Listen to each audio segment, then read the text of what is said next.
do I need a chimney? Do I need planning permission? How big a log burner do I need? The very small ones can actually get into you through your lungs. When you turn the air down, it gets to that stopper and you can't turn the air down any further. But we're not looking to take over the world. Editor, please remove that bit.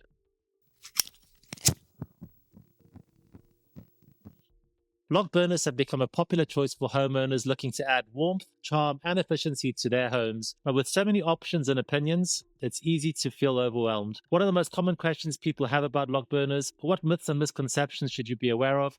And how do you choose the right log burner for your home? Today, we're answering all of these questions with Sune Nightingale from Firepower. With years of experience in the industry, Sune is here to share his expertise, debunk common myths, and give you practical tips on how to get the most out of your log burner. So let's dive in. Sune, thank you so much for joining us today on the Lecto Woodfuels podcast. Before we get into the questions, please tell us a little bit about yourself and Firepower. I was born in Denmark and then grew up in rural England, and so spent a lot of my time in forests with my Danish granddad as well. Firepower actually started as our parent company, which is Stoves Online, and that's mainly what we used to do. Then we saw some gaps in the market, for example, pressurized boiler stoves, pellet boilers, thermal stores, now heat pumps, which other people at those times they weren't doing. So we decided to start doing that sort of thing and to import our own brands because we could see that some products needed improving and that we could do that job ourselves. So Firepower was launched, and we're a relatively small company. There's only 20 of us in total. So we like to take a more personal approach. But we're not looking to take over the world.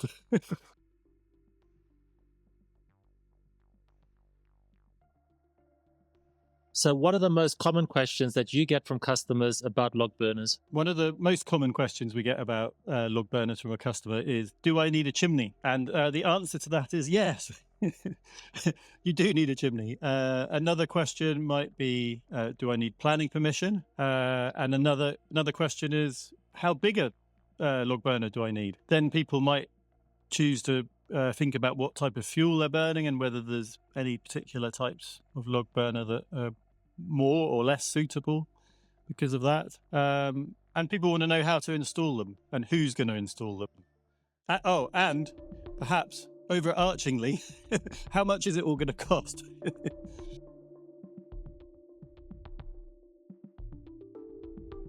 So what are some of the biggest myths or misconceptions that people have got about log burners? Quite a common one is, in fact, that some people think that you have to have a bend in a chimney. In the past, a chimney connected to an open fire would often have a curve in it to serve kind of two functions. You'd often have multiple stories, each with its own fireplace, and so the chimney would have to get out of the way of the next chimney coming in the stack, as it were. But also that bend, if the top of the chimney is open, then water would go straight down and into the open fire if there wasn't that bend in there. So that was serving those two functions. But it actually having a bend in a chimney isn't helpful for the functioning of the chimney. The chimney sucks best on the stove, which we call draw or draft. It sucks best if it's just going straight up. Right. So you don't need a bend in a chimney. Another myth might be, I've got quite a well-sealed house, air-sealed house. I can't have a stove. That's not necessarily true. There's workarounds to get around that. What's the one thing that you wish that every new log burner owner knew before buying a stove? I think the most important topic for our entire industry is reducing particulate emissions. So the one most important thing I wish they knew was to look for stoves that have low particulate emission levels and to understand how to get lower particulate emission levels around how they use the stove, by using the stove in a much better way. So are all stoves not created equal in that regard?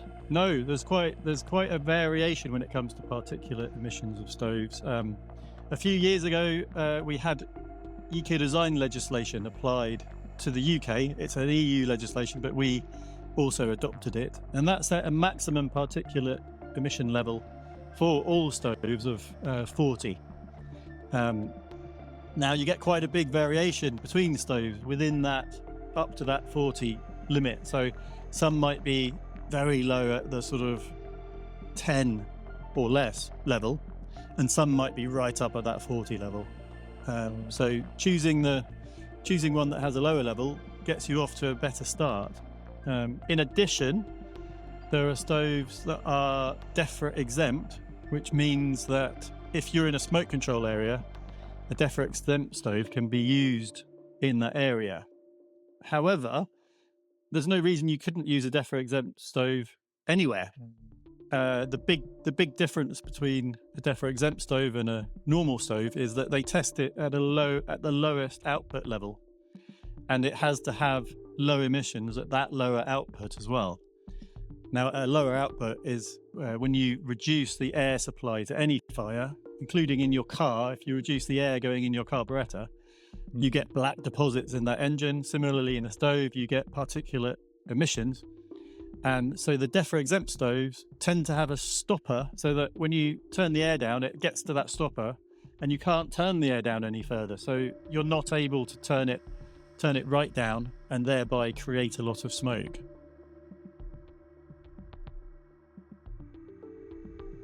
So have you noticed any trends in what people are looking for in log burners today? A kind of modern trend in wood burners is this very big viewing window. In the past, the body of the stove might have been about yay big and the window might have been that big.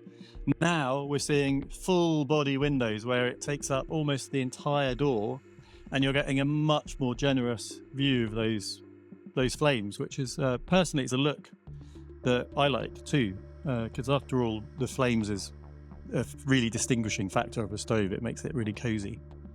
We're also seeing much more interest in dry wood pellet stoves.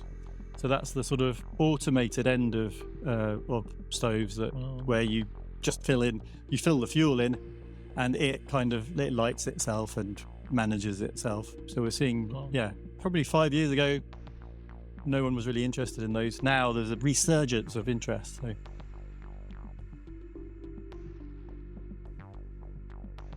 Are there any legal or regulatory changes that log burner owners should be aware of? So I've mentioned already that eco-design legislation came in several years ago. So any stove that you buy today has to abide by eco-design legislation. So it has to have a test for particulate emissions, OGC, and NOx. OGC is other stuff in the fuel that hasn't been burnt very well, and NOx is nitrous oxide. So they test against those three additional factors. Plus they've set a higher minimum efficiency for all those stoves.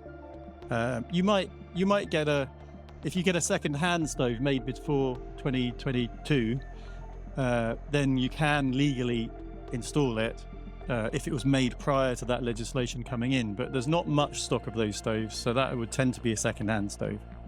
And the other thing to note there is that an installer can't actually sign off a new stove if it doesn't abide by that legislation.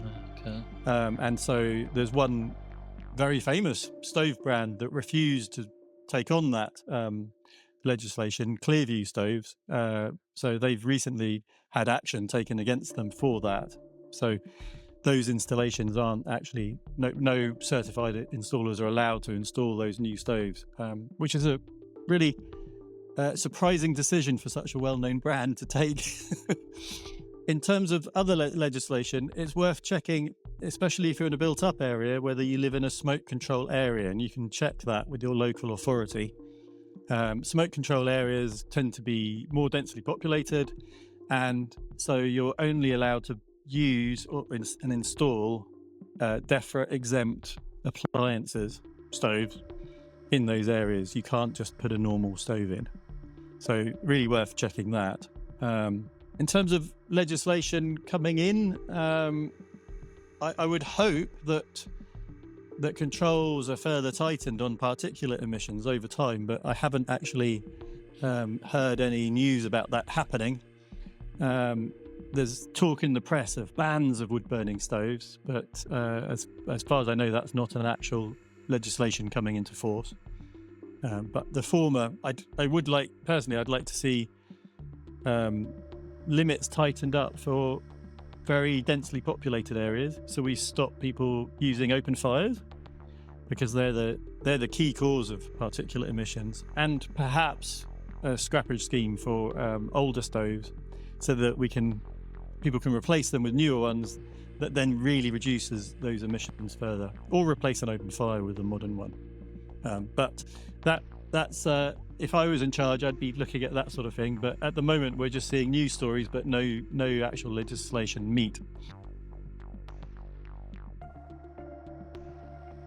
So we all hear that particulate matter is bad. Can you actually explain to the viewers as to why that is a bad thing? Yeah, of course. So particulate matter is kind of dust in the air, and it goes from a large size to a very, very small size. We test for PM10s and PM2.5. So they're from the sort of slightly bigger ones to the very, very small ones. The very small ones can actually sort of get into you through your lungs, and so high levels of those really aren't good for you. One of the things people say about pollution is a solution to pollution is dilution. So in really heavily built up areas, you wouldn't want a lot of sources of those PM2.5s. In more rural areas, it's perhaps less of an issue.